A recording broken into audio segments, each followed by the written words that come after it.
Hello, this is Debbie Kay with the League of Women Voters of Portland.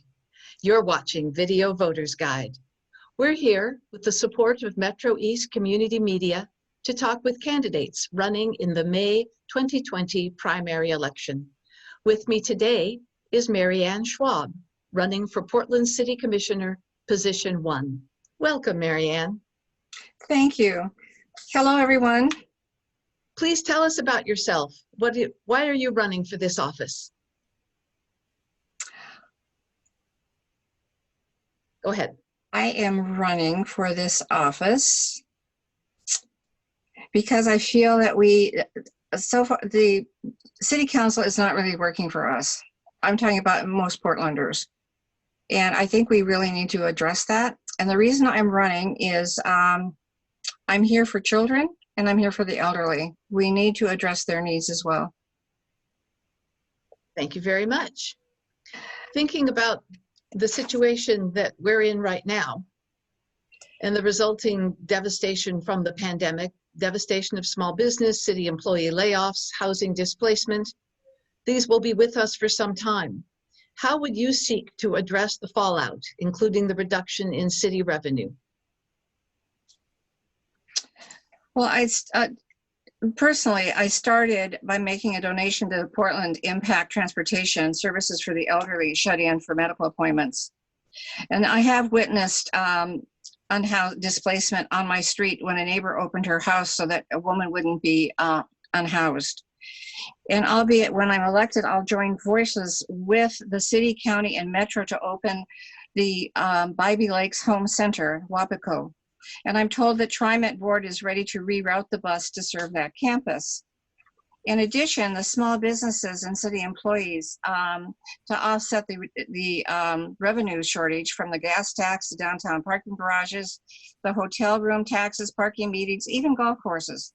The time has come for police officers to start ticketing vehicles parking at driveways, next to fire hydrants, close to crosswalks, and worse, parked the wrong direction.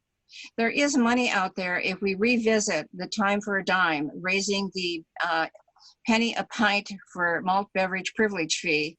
It's thousands and thousands of dollars that we are losing. It's time the industry pays their fair share of the fallout for our families and the cost for rehab, etc. Marianne, if we maintain our current government structure, what city bureau would you want to oversee and why? The Portland Bureau of Planning and Sustainability. I have the highest respect for Andre Bach, who challenged the claim that residential infill program is the only way to achieve housing affordability. No one has mentioned the MFI 30%. No one knows that 30% is your gross check before taxes, etc., are paid, your utilities, your food, your housing.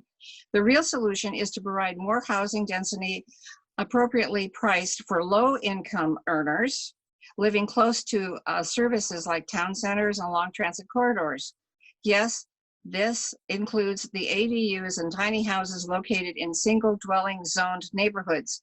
The City Council must pursue the neighborhood specific goals in Portland's comprehensive plan.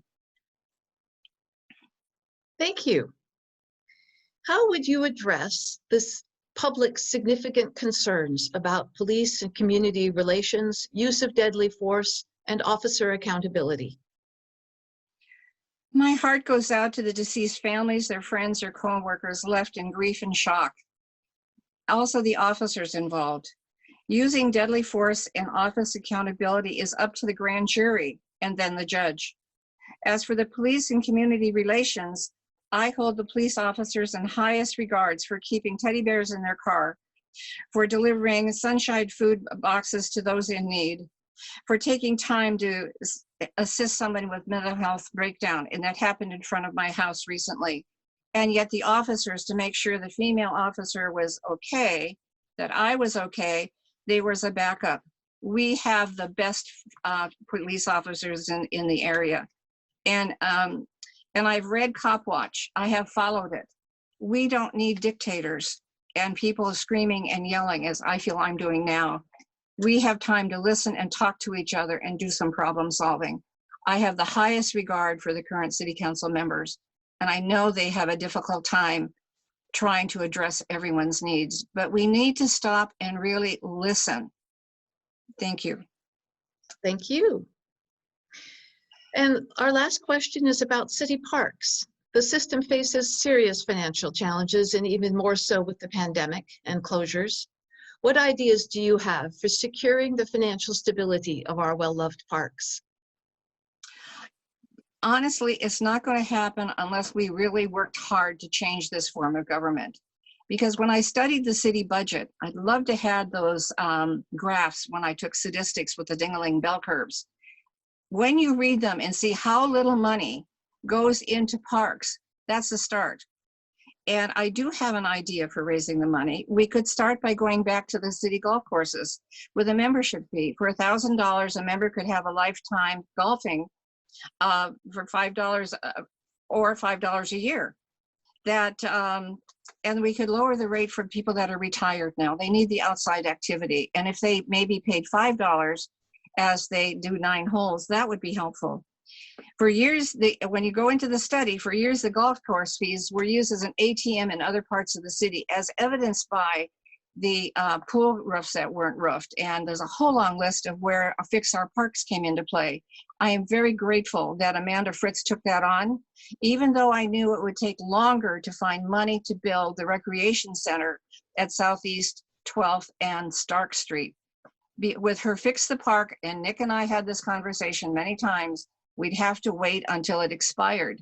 It has expired, but now with East Portland in dire need of parks, Cully neighborhoods all over the city have not really had their voice in the decisions now made by Parks Foundation. And when you look at their guide, they've already strongly suggested who they would support taking those chairs in City Council. I don't know how Parks Foundation is taking the lead for Portland Parks and Recreation planners. And I think we need to address that. To me, I really want to take that apart with a pickle fork. There's something wrong here. Thank you. You have about 1 minute left, Marianne. There was something you wanted to return to. Please go ahead. Yes, please. I'd like to go back to that beer penny a pint. And I want you to know that a 10-cent per pint increase would have provided more than $80 million. And that's going back when Kulakowski was president. That's going back when the Coalition to Reduce Underage Drinking, and I lobbied with them to make this happen. And the money would have been targeted for substance abuse prevention, treatment and recovery, and law enforcement. At the time, there was one sheriff in 300 miles on the Coast Range. $900 million of your state dollars are paid into human services each year because of alcohol and other drug problems. It is time the beer industry pays its fair share to the social and economic cost of its product. And these little things. Thank you, Marianne. I'm going to have to cut you off. I'm sorry. We're out of time. I'll do my close. This has been Video Voters Guide. The primary election is Tuesday, May 19th. Please be an informed voter. Visit vote411.org for information about all the races that you're voting upon, and exercise your right to vote. Thank you for watching. And